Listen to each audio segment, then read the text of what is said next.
Hey everybody, and thanks for coming back for another video.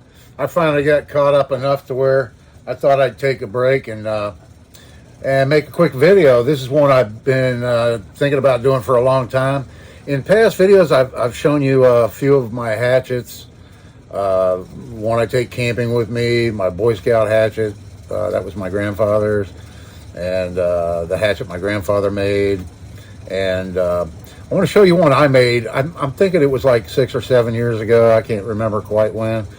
But I went to a flea market and I found something that looked like this.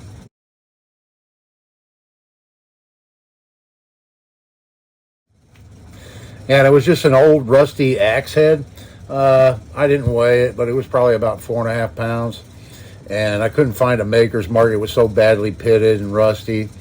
But it was very old.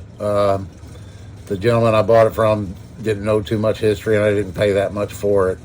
Didn't have a handle. It was all rusty, and the only reason I bought it, I didn't need an axe. I've got a couple of axes that I use, but I just wanted to play around with it and modify it and put a new handle on it and that kind of thing. So this is what I came up with right here. This was, like I said, about I'm guessing 6 or 7 years ago I made this, and it started off like that picture. That's not the actual what it looked like, but it looked just like that when I got it. And what I did, I painstakingly took a side grinder and I cut all this material off and kept it cool, especially out here when I was cutting it. And then proceeded to sand and grind, and I'm guessing right now it's probably about a 2.5 pound. So it went from about 4.5 pounds to 2.5 pounds.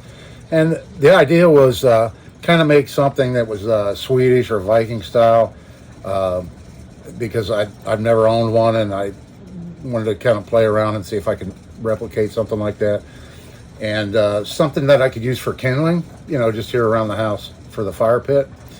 And it works really well. Made kind of a funky looking handle. It's 15.5 inches long, so you can double hand it if you want. And then I put some leather I laced up on it, and I think I used some adhesive too on the leather I put on it.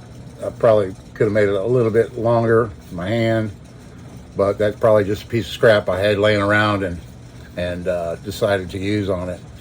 But I thought it came out pretty decent. Like I said, it's a utilitarian. It's not a showpiece or anything like that.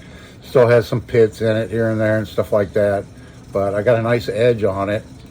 And yeah, it turned it into a nice little hand axe, belt axe, whatever you want to call it, Viking axe. Didn't go crazy with any embellishments or anything like that. Because like I said, it's for practical purposes, just something I can chop up, make some kindling with, but yeah, I thought it came out pretty decent. Wanted to show it to y'all. Quick video. I shut the air off so you could hear me better. I'm not sweating yet, but I probably will be here in a second. So yeah, and then I made this little sheath for it, or scabbard, or whatever you call it for an axe. Let me know down in the comments if you know what I always forget what those.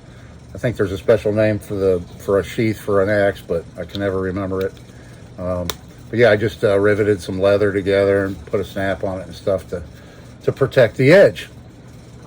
So anyway, that's my quick video on this this little hand axe I made, belt axe, kindling chopper